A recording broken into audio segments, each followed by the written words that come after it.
యేసుక్రీస్తు నామములో మీకు మీ కుటుంబానికి క్షేమం కలుగునుగాక. దేవుని ప్రేమను తెలుసుకున్నావా?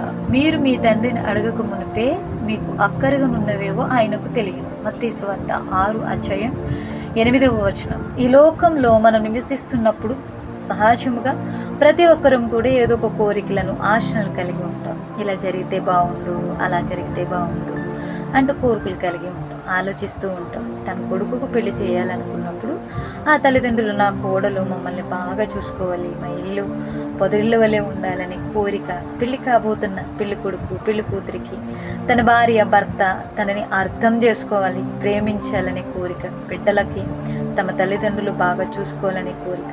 వృద్ధాప్యం ఉన్న తల్లిదండ్రులకు తమ బిడ్డలు తమను బాగా చూసుకోవాలనే కోరిక.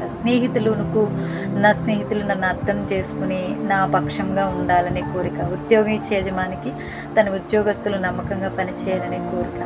ఉద్యోగం చేసే ఉద్యోగికి తన యజమాని సమయానికి జీతం ఇవ్వాలని, జీతం పెంచాలి, పదోన్నతిని కల్పించాలని కోరిక. ఇలా ప్రతి మనిషి కూడా తన పరిధిలో తను ఏవేవో కోరికలు, అక్కరలు కలిగి ఉంటాడు.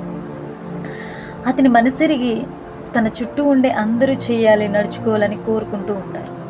మరికొన్ని పరిస్థితుల్లో అయితే తమ మనస్సులోని భావాలను తెలపక మునిపే, అడగక మునిపే తాను ప్రేమిస్తున్న వారు అటు వాటిని తెలుసుకుని తీర్చితే బాగుండు అని ఆశపడుతూ ఉంటారు. నిజమే కదండి. కానీ నిజానికి 99% మనం ఆశించినది, మనం కోరుకునేది జరగదు. అలాంటి పరిస్థితిలో మనం ఎంతగానో కృంగిపోతూ ఉంటాం. వాళ్ళు ఎందుకు నేను ఆశించినట్లు లేరు, చేయరు అని మన చుట్టూ వారిపై విరుచుకుపడుతూ ఉంటాం, బాధపడుతూ ఉంటాం, నెమ్మది సమాధానంను కోల్పోతూ ఉంటాం. కొన్నిసార్లు అయితే నన్ను అర్థం చేసుకుని నన్ను ప్రేమించేవారు ఎవరు లేరు కాబట్టి నేను అనాథని, ఒంటరిని అని ఆలోచిస్తూ ఉంటాం. కారణం ఏంటి? ఎందుకు ఇలా జరుగుతుంది అంటే కారణం మనమే, మన ఆలోచన విధానం. ఒక మనిషి మరొక మనిషి అంతరంగాన్ని తెలుసుకోలేడండి. మనిషి పైరూపాన్ని చూడగలడు కానీ హృదయాంతరంగాన్ని గ్రహించలేడు అని తెలిసి కూడా మనుషులపై లేనిపోని ఆశలు పెట్టుకుని వారు ఆ రీతిగా ప్రవర్తించాలని ఎదురు చూస్తాం. అందుకే ఇలాంటి స్థితికి మనం వస్తుంటాం. కానీ మన దేవుడు మనం ఆశించిన దానికంటే ఎక్కువ మన కోసం చేస్తున్నారు, చేస్తూనే ఉంటారు అనే విషయం మాత్రం మర్చిపోతుంటాం. అందుకే ఈ దినం దేవుడు మనకి మరొకసారి గుర్తు చేస్తున్నారు.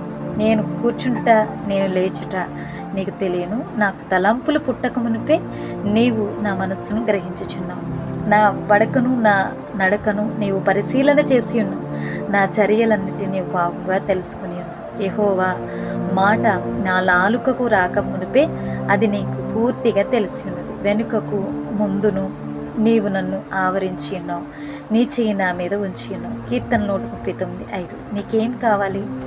ఎలాంటి ప్రేమ కావాలో, నీ కోరికలు ఏమిటో, నీ ఇష్టాన్ని ఏమిటో దేవునికి తెలుసు. కాబట్టి నీ మనస్సును తెలుసుకోలేని మనుషుల ప్రేమ కోసం ఆరాటపడి నిరాశపడే కంటే నీ మనసెరిగిన దేవుని ప్రేమను రుచి చూసి ఆనందించు.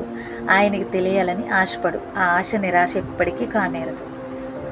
దేవుడు ఈ మాటల ద్వారా మిమ్మల్ని ధైర్యపరిచినట్లయితే లైక్ చేయండి, షేర్ చేయండి, సబ్స్క్రైబ్ చేయండి. God bless you all.